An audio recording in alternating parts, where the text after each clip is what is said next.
This is Pet Life Radio. Let's talk pets.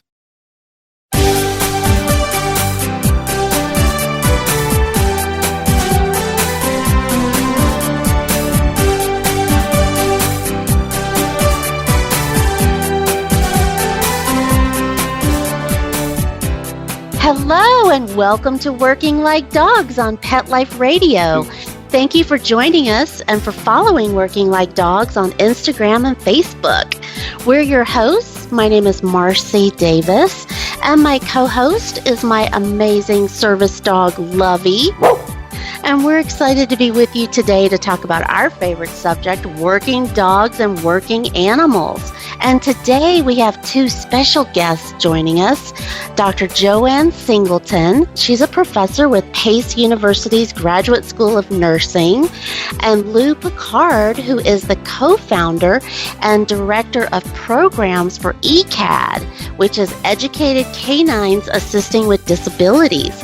And they're going to talk with us today about some really cool, innovative projects that they've developed, including Pace University's College of Health and Professions launch of the very first college curriculum on service and therapy dogs in healthcare. And they're also going to talk with us about another awesome creation, Paws and Breathe, which is a class about how you and your working dog can de-stress together. So lots of wonderful things to discuss today in the working dog world. So come right back after these quick messages as we welcome Dr. Joanne Singleton and Lu Picard to the show.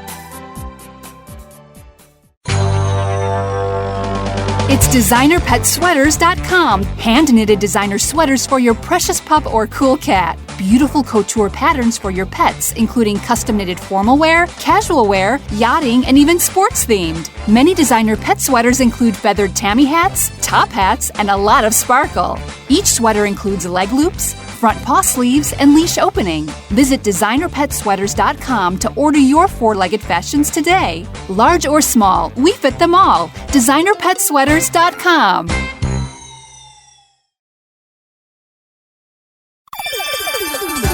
Let's Talk Pets on PetLifeRadio.com.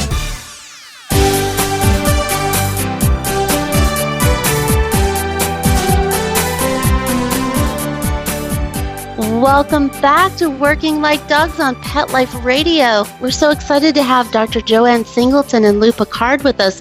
Hello, Joanne and Lu, and welcome. Hi, Marcie and Lovey, and welcome back. Yeah, we're so excited. You guys have been so busy with such innovative things. But before we get to those, so many exciting things to talk about today. But first, Lu, I want to ask you to please tell us about ECAD and what types of services that you provide. We really want our listeners to know who you are and what you do. Well, ECAD stands for Educated Canines Assisting with Disabilities. What we do is 100% trained service dogs for people with various disabilities. It could be young kids with autism, a veteran who might have mobility issues and PTSD, and then civilians from 3 to 83 or 93 that have mobility issues. Oh, that's that wonderful. Affect their arms and their legs. Yeah, I know. Well, you guys have really been on the cutting edge of this assistance dog industry. But tell us, how did you connect with Joanne? How did you two get connected? Well, I placed a dog with now is a friend of myself and a friend of Joanne's. His name was Luis Carlos Montalvan. I placed a dog by the name of Tuesday with him in 2007. I hope it's that. Don't count on it. It could be off by a year. But that was for he was a veteran, and he had severe PTSD, and he also had some mobility issues. So I trained a dog for him. And after he received the dog, he ended up writing a couple of books. One is called Until Tuesday. That was on New York's bestsellers list. Then he wrote a couple of children's books. Then he wrote a second adult book called Tuesday's Promise. Well, during his time of PR for the book and traveling around, he met Joanne, and Joanne was working at Pace University, and they started talking about different ways of educating people and some of the trouble that people with service dogs have, and even going to the doctor or the medical professions don't understand what it is to have a service dog. They don't understand the importance of it. And Luis wanted to champion that, and Joanne wanted to contribute and wanted to be part of it. And that's when Luis said, well, if we're going to do this, then you have to get to know Lu Picard with ECAD. And so we met. So Joanne and I met, and then we started taking the project forward. Oh, it's wonderful. Well, I think all of us know about Tuesday and about Luis and the wonderful work that they did. Thank you so much for sharing that with us. Lu, I really am glad that you did, because, boy, what a positive impact they had on veterans with PTSD and for all people with disabilities and their assistance dogs. So I love it, because that is a huge issue when one of us goes to the doctor or any kind of medical setting with our service dogs. I know I've had lots of interesting and frustrating experiences sometimes when I needed medical care. So, Joanne, tell us about this new curriculum and what is it called, and how can it help people who have service dogs? Oh, well, so we started this work back in 2016 and then formalized it in 2017. And when Luis and I started our conversation, it was around this very issue. When I met Luis, he was presenting at a conference and he was talking about the challenges that he had. And at that point in time, I realized that although I have been a healthcare provider for almost my entire life now, this was not something that anyone had taught me. And when he talked about the challenges he experienced, that was when I felt some tears coming down my cheeks, because I realized I could have been those healthcare providers that he was talking about. So it was an immediate call to action for me. And that very day, he and I started talking about how we could join forces and work together, and how we could help to expand his and Tuesday's advocacy to this very important group of people that I hang out with, healthcare providers. So that work began with a focus on educating interprofessional healthcare providers to be culturally competent and knowledgeable in their care of individuals with visible and invisible disabilities who are teamed with a service dog, or who might also be involved with animal-assisted interventions. So we got that work started conceptually, and initially I thought, well, I'm going to go find the curriculum. Somebody must be teaching this. I must have just missed this. And Luis let me have that freedom. And I remember calling him and saying, I'm a researcher, and I have all of the research librarians that I work with at Pace University helping me with this. I can't find the curriculum. We're going to have to create this. And he kind of gave me a Luis laugh, like, yeah, I could have told you that. But in any case, we started to move forward. And that was when Luis introduced me to Lu, because he said, look, I can work with you on this, and this is really important. But if you want to do this, you can't just talk the talk. You got to walk the walk. You've got to understand what it is to have a service dog, to have a dog at the end of your arm on a leash, to live with these incredible animals, and to understand what the human-animal bond is all about. So Lu and I met very shortly after that, and we started working together. Fortunately, I had a grant that we were working on at Pace University that helped to support the work that we were doing. And we decided that the best thing to do was to, start where we were. So I'm working with graduate nursing students. They're nurses who are becoming family nurse practitioners. And those are my students. And those are frontline people who are working with individuals with disabilities who needed to know this. So we developed a master class where we would teach the students, and we filmed everything that we were doing. We also worked with ECAD clients to do script writing around different situations that happened in real healthcare experiences for some of the ECAD clients. So we created 3 simulations, and we use those in teaching with our students. We are in the process right now of taking all of the work that we've done and setting them up into train the trainer modules, because we'd like to nationalize the work. And I'm really happy to say that over the years now, having started in 2016 and here we are in 2020, we have educated over 4,000 interprofessional healthcare providers in this area. So we're really excited and pleased about that work. Oh, that's wonderful. That is so wonderful. Well, I have several questions for you for that. But first of all, I want to ask you, Lou, how did you translate what it's like to have a service dog on the end of a leash for Joanne? How did you do that to give her some insights? I put her in team training. Awesome. Okay. I put her in team training. I gave her a disability. I gave her a dog that, Perfect. wasn't completely finished. He understood what was going on, but wasn't completely so she would know what it was. Even when I was learning how to do this, I spent 2 weeks in a wheelchair, and I missed lunches because the dog wouldn't pull the door open, and I refused to get out of the chair because I wanted to know it. But I always knew at the back of my head that I could get up. I could get up, but I just decided not to. So, we'll never truly know what it feels like, but what we can be is compassionate, and we can understand that I don't want my dog ever to put a burden on you. I don't want you to miss lunch. I don't want you to worry, can you get your keys because they fell and rolled underneath your car? That's the important thing. Yep. Yeah, right? You've been there. Yeah. Right? Or you went out and had too much fun. Now you're home and you're like, come on, open the door. And the dog's like, I'm too tired. No, open the door. Yeah, that's right. Those are the little things that you don't understand until you spend enough time in a wheelchair and you refuse to get out. And then you're like, shoot, I can't get into Pizza Hut because it's not really accessible for me if the dog pulls the door open. I just kept going back down the ramp. Right. I'm like, right. Well, I had to ask that. That's so great, Joanne, that you got to have that window into what it's really like.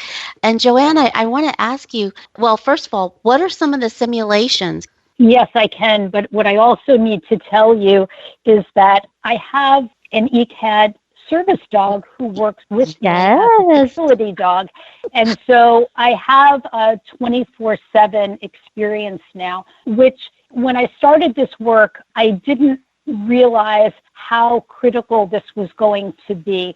So this has been a real game changer for me because when individuals with disabilities who we're working with explain to me what some of their challenges are, I can relate to that in some ways, not in the same way, but in some ways. And that has been really an incredible opportunity for me to understand from a participant observer perspective a part of what it is like to be teamed with a service dog. So that's pretty incredible. Yeah, and I want you to tell us more about Spirit in a minute. I have several questions about Spirit and his job. Sure. But you're right. Sure. You're now a part of the dog handler world. Yeah. So that was a big stepping into a whole new world. A whole new world and a whole other set of considerations. But I realize how important that is now. And, Lou told me that in the beginning, which was, you can be working with one of our dogs, but that's not going to be the same because it's not an ongoing relationship. And so you will need to have the dog a few days ahead of time before you're doing a class so that you can, get some relationship going and whatever. And I understood that, but I didn't really appreciate it until the other side. And in having this kind of a relationship, it's pretty phenomenal. I can't even put it into all of the emotions that come to me in thinking about this amazing relationship that I've been gifted with. Yeah. Yeah, you really have. Yeah. Well, I love that you refer to Spirit as a pawfessor, PAWFESSOR. I love that. And I love that, Lou, didn't you train Spirit? Yes. Yeah, we trained and placed him. That's so great. Well, so tell us, Lou, what types of things does Spirit do in this job that you trained him for? Well, Spirit, he does all the same things a service dog can do. He can retrieve and he can tug and he can turn on a light switch. But more so, he teaches students that he can do those things. And he teaches the students how it's helpful to a person with a disability, but also to understand I need to be brushed every day. I need to get exercise. I need to go out and about. So before you tell a client of yours, oh, yes, go get a service dog, please make sure that they can take care of my needs as well. And people are writing prescriptions left and right. They don't realize that, listen, a person who can't get themselves to the doctor's office is not able to stay on target with their medication, you're adding more responsibility to them. They have to be able to get to the doctor. They have to be able to take their medication appropriately. Then the dog can assist them. The dog is not a miracle worker. He's not going to fix you. He's only going to assist you so you have a happier, healthier, better life. Yeah. That's really important for anyone listening to understand. Yeah, and that's a huge misconception with people. I can't tell you how many people I tell a week, they were like, oh, I want one of those. And I'm like, wait a minute. You have to understand the commitment, not only the physical commitment, but the financial commitment that you have to agree to in order to really have a successful working team relationship with the service dog. I cannot agree with you more, Lou. It's a huge responsibility, and people don't really, not everybody understands that. That's true. Yeah, but that's so great that you have Spirit there, Joanne, that that's way more than a demo dog, is that you actually have a partner. Yeah, so tell us more about the classes and what you and Spirit do together. Sure. So part of this journey for me was to really immerse myself in the field of the human-animal bond. So I have had Lou as my mentor from the beginning, and now a colleague and a collaborator. And I also, at the beginning of this, completed certification at the University of Denver in the Institute for Human-Animal Connection so that I would be able to be certified in animal-assisted interventions. So there are two tracks running. One of the tracks is focusing on service dogs and people with visible and invisible disabilities, and the other part is animal-assisted interventions. And we know that just the presence of an animal can help to reduce stress, right? So having Spirit with me wherever I am, when I'm able to be in person with him, is a stress reducer for the people who are in that room with me or in that class or meeting or wherever we may be. So the one side of the work that we do is around assistance animals, and the other side is service dogs. So when Spirit is teaching with me and we're doing a class on service dogs, we talk about the history of assistance animals. We talk about the training. And in the middle of that class, Spirit does a demonstration. But we always start the class out with Spirit being in his service dog vest and being in a downstate position. So the very first thing when the students come into the room that he's teaching them is, I should not be distracted. You should not be petting me. And in fact, one of the students very recently said how they loved that from the minute they walked in the room, they were learning, and they didn't even realize that until someone else came in and started to interact. And I said, Spirit is a service dog right now. Please don't distract him. If you distract him, that could be problematic for him or the person he's working with. And the student really picked up on that. And she said, from the very moment we met Spirit, he was teaching us. So in the middle of the class, we do a demonstration. And we do, a few adaptive things. I put a sticky bone on a door with a tug, and I talk to the students about how there are different commands that we work with dogs. Two very important ones are tug, and the other one is fetch, to get something. And then I show them how those commands that are things that I'm sure they're doing with their own dogs through this incredible training at ECAD.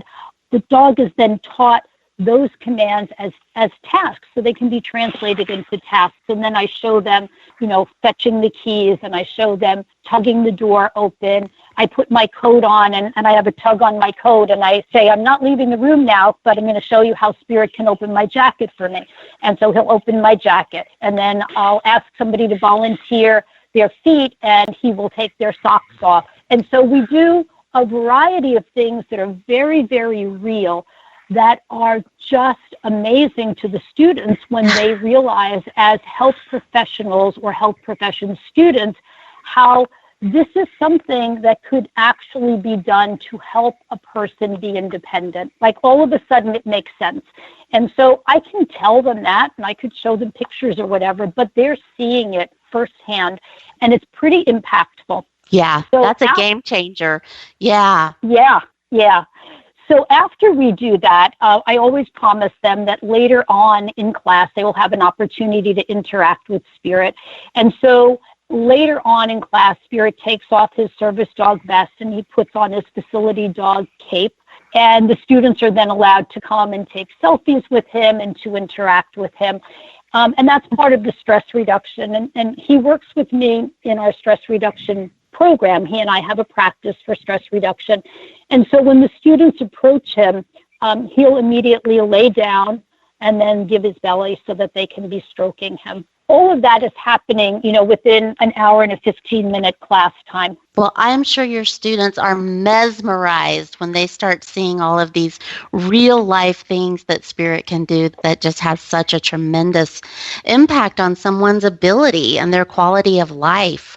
So, while we are going to take just a quick break, but we're going to come back and keep talking with Joanne Singleton about the wonderful work that she's doing with Spirit and Lu Picard from ECAD. So, come right back after these quick messages.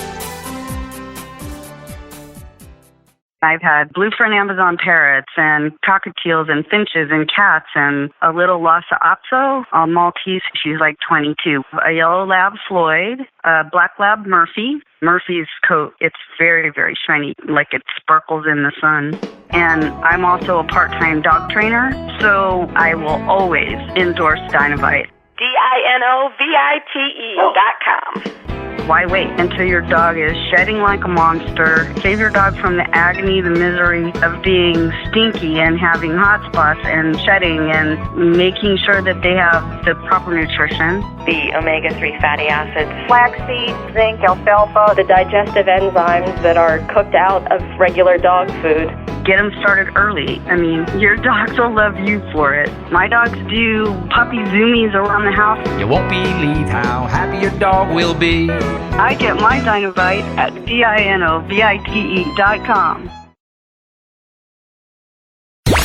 Let's talk pets Let's talk pets on Pet Life Radio. Pet Life Radio. PetLifeRadio.com.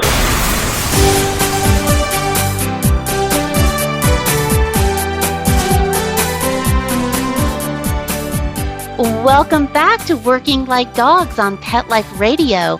And we're visiting today with Dr. Joanne Singleton and Lu Picard about their incredibly innovative work. And Joanne, just love hearing about the work that Spirit is doing. And I do want to ask you, because you mentioned before the break that how Spirit was trained as a service dog, but that then in your class, you switch vests and Spirit becomes a therapy dog, and then he can interact with the students. Tell me, Joanne, how did you get Spirit dual trained as a therapy dog? So I think that's a really great question. I think every single one of the ECAD dogs is able to work as a therapy dog because of the type of training that they have. And so it was a natural for Spirit to be able to do that. When we do our stress reduction work, so we have a practice, I'm a family nurse practitioner, so I'm a clinician and a prescribing provider. And one of the things that has always been important to me in my practice is to be able to offer people what I call non-pharmacologic interventions. And so the thing that I learned is the power of the human-animal bond and how we as humans have stress. That just kind of goes without saying. And that stress affects us both physically and psychologically. One of the most important things is for us to be able to recognize stress and then be able to put things into practice for ourselves. So in doing the work that I do and working with humans, I've also come to realize, and you've probably had this experience, when you've received healthcare. So your healthcare person is teaching you how to do something for yourself, and then they want you to do a return demonstration, right? So maybe they're showing you how to change a dressing or how to take a medication, and then they want you to show them that you learned how to do that so they can make any adjustments. Well, one of the things that we know can help reduce stress is something called diaphragmatic breathing. And it's something that nurses are taught, but most interestingly, they often don't put into practice the things that they learn to teach their patients. We also know that it's very challenging for humans to teach back to another human. So while I was doing my studies in animal-assisted interventions, I came up with the idea of combining diaphragmatic breathing, which is a known stress reduction intervention, with an animal-assisted intervention so that the person would be taught how to do diaphragmatic breathing by me, but when they did the return demonstration, they would be teaching the dog that I was working with so that it would be much less intimidating and uncomfortable for them. So I developed a clinical protocol for stress reduction and identification that I call Paws and Breathe, which I've trademarked, and it combines these two evidence-based stress reduction interventions, diaphragmatic breathing and an animal-assisted intervention. And so the first part of it, I'm teaching the person about breathing and getting in touch with their breath and practicing. And then the second part of it, I invite Spirit to join us. And he comes and he lays down on a blanket where we're working. And I invite everyone in the group to come, put their hands on his chest, to feel his breathing, to start to sync with their breathing, with his breathing. And of course, he is in a very low stress place at that point in time.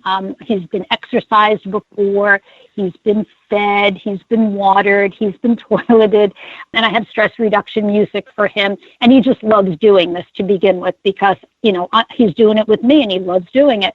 And so I have them feel comfortable with what his breathing feels like. And then I ask someone in that group to teach him what they just learned how to do, to demonstrate for him how to do diaphragmatic breathing. So needless to say, it feels a little silly and people laugh and they relax a little bit more into what we're doing. So just to clarify, Joanne, is that part of the Canines Assisting in Health? Because I know that you do have a separate class on Paws and Breathe, or do you incorporate it into the Canines Assisting in Health curriculum as well? So within Canines Assisting in Health, my stress reduction practice is part of what I do with Spirit when he's not teaching. So it's all part of the same program. Okay, awesome. Because I wanted to ask you about that with Paws and Breathe, because Lu, did you collaborate with Joanne on that piece as well?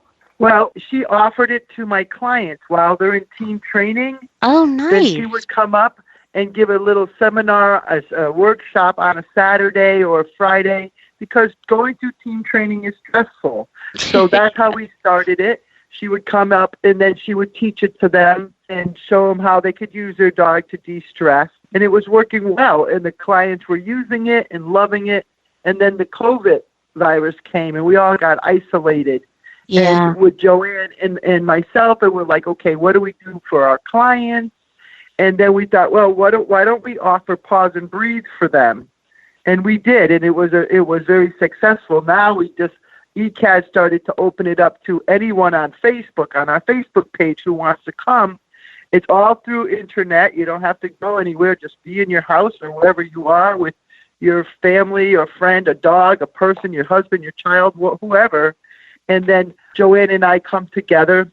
Carrie facilitates it, and we do it online for them. All they have to do is register and come online. Well, that's growing. We started with 30 people, and then it was 60, and I think our last time was 170 people. So it's a beautiful way to work with your animal. It doesn't have to be a dog, but it's a beautiful way to do that. And while you're teaching somebody how to de-stress, and it doesn't take long, 10 minutes, and you're feeling much better, and you look better. I love it. Well, Lovey and I definitely want to sign up for that. That sounds wonderful.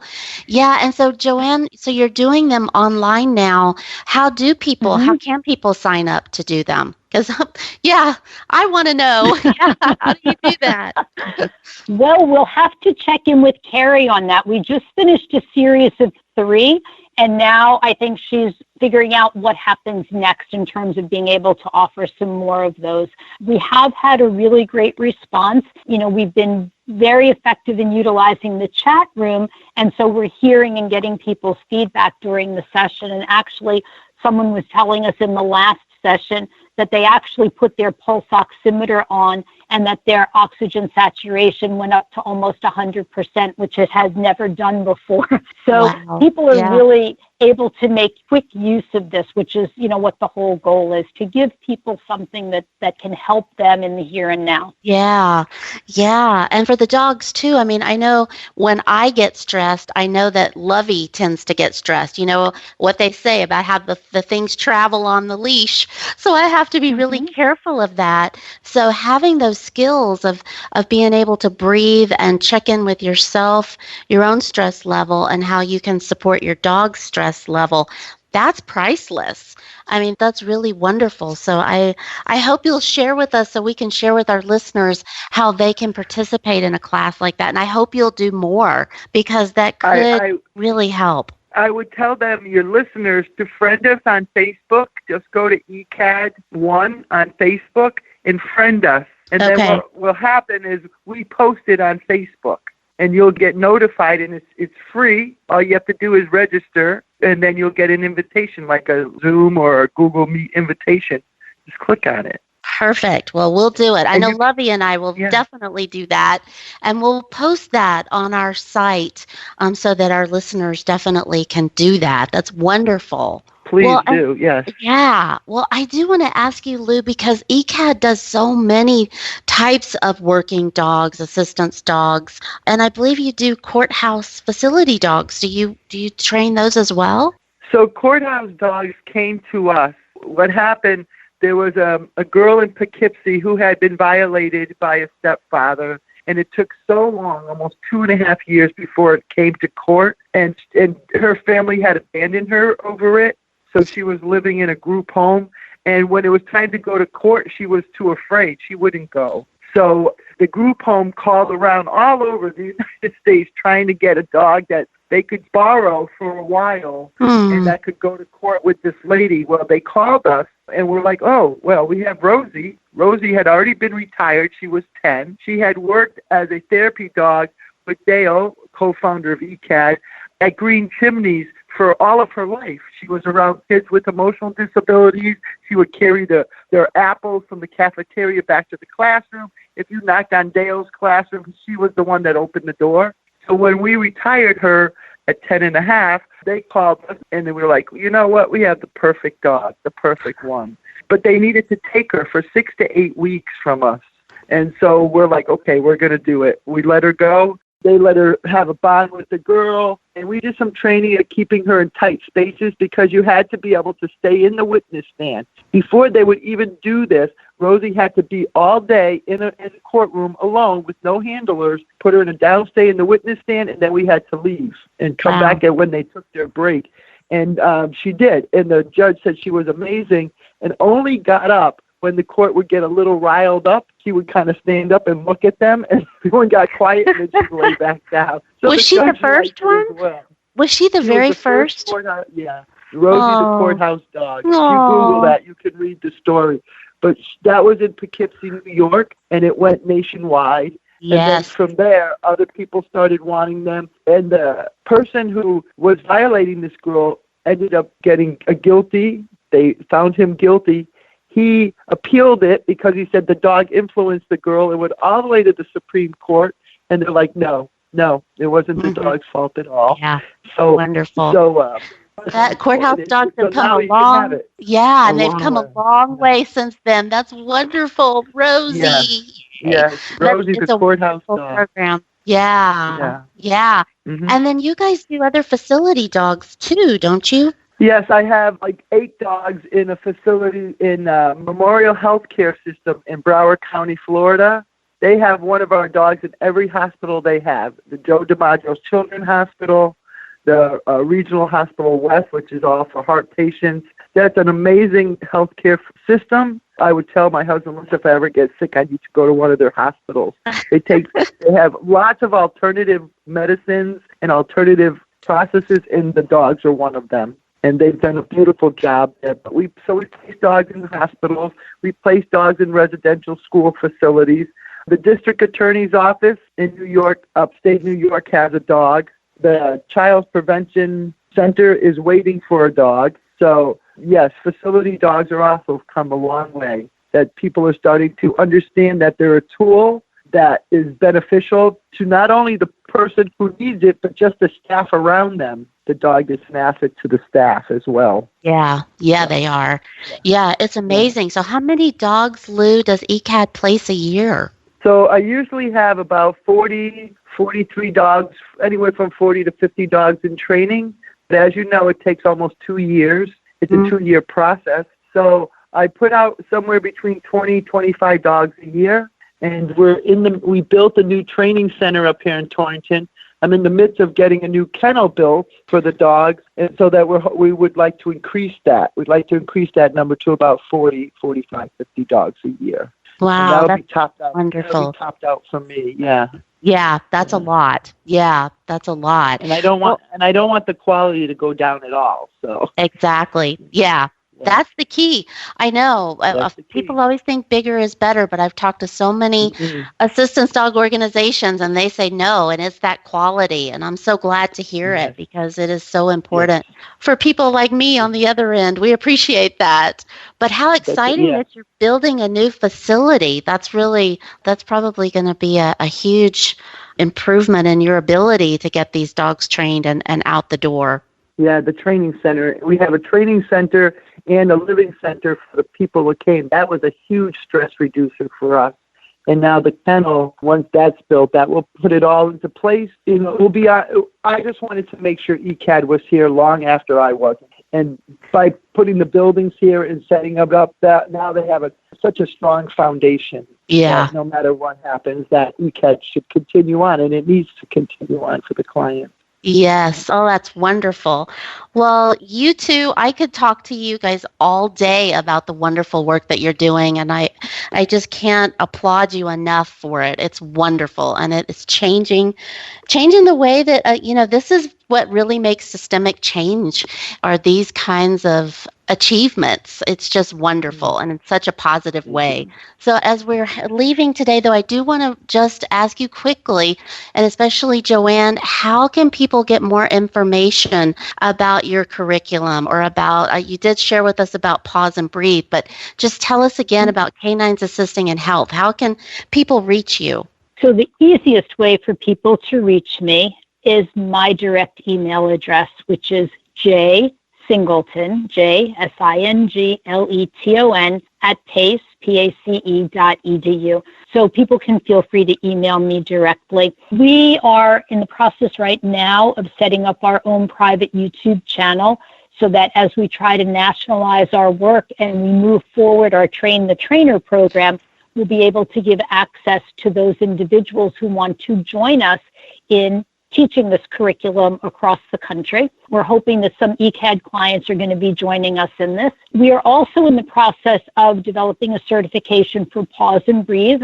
There are some other service dog organizations who would very much like to be able to do this with their clients during team training. And so we're working on those things as well. So for any of your listeners who are interested, please email me directly so that you can let me know what your interest is and we can have some conversation. So thank you for asking that, Marcie. Excellent. And we, again, will make that available on our website. And Lou, you mentioned ECAD 1 on Facebook, but is there another way to reach the folks at ECAD? Yes, our website is ECAD, ECAD, the number 1.org. Okay, excellent. So if you go on the website, you can contact us and see what's going on. And excellent. So if they can volunteer, they can donate money, or apply for one of ECAD's amazing assistance dogs. Yeah. Wonderful. Well, you two are amazing. Thank you for the work that you're doing and for your time today, and for what you're doing for the future for not only the dogs, but for people with disabilities. Thank you. You're welcome. Well, thanks for having us. Such a pleasure. And thank you, our listeners, for being with us. We're so glad you could join us, and we'd love to hear from you. So please keep those emails coming, and you can reach us at Marcie, MARCIE, at PetLifeRadio.com. We love staying connected with you. And you can also follow Working Like Dogs on Facebook, Twitter, Instagram.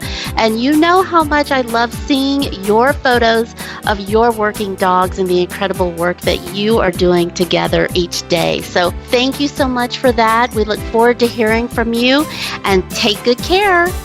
Let's Talk Pets, every week on demand, only on PetLifeRadio.com.